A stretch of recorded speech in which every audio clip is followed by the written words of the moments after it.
Voilà la douloureuse. C'est ainsi que nos anciens facteurs, aujourd'hui préposés, dénommaient la fameuse feuille d'imposition qu'ils déposaient dans nos boîtes aux lettres. Eh bien, la douloureuse a eu 100 ans cette année.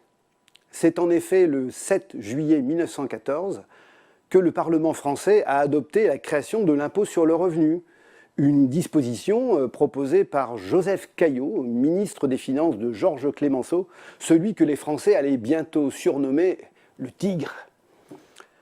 Un nouvel impôt qui avait pour objectif de toiletter un système d'imposition complexe et vieillissant.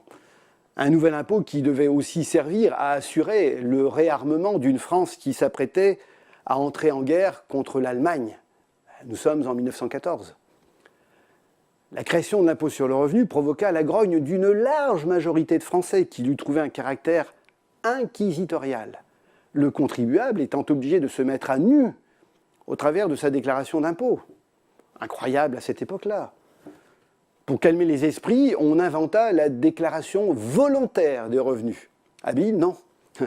Afin de bien souligner qu'il s'agissait d'une participation spontanée des contribuables. On en rigole encore aujourd'hui. 100 ans plus tard, l'impôt sur le revenu continue de faire beaucoup parler. Il n'empêche, beaucoup de spécialistes estiment aujourd'hui que l'impôt sur le revenu est sur le plan fiscal très contestable. En termes de justice fiscale, puisqu'il n'est acquitté que par un Français sur deux. En termes d'efficacité, puisqu'il ne représente que 7% des ressources fiscales de l'État.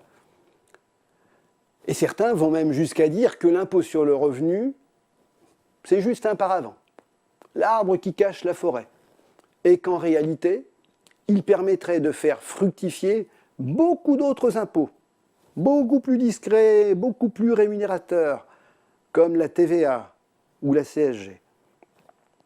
On le voit. Même centenaire, l'impôt sur le revenu n'a donc pas fini de faire parler de lui.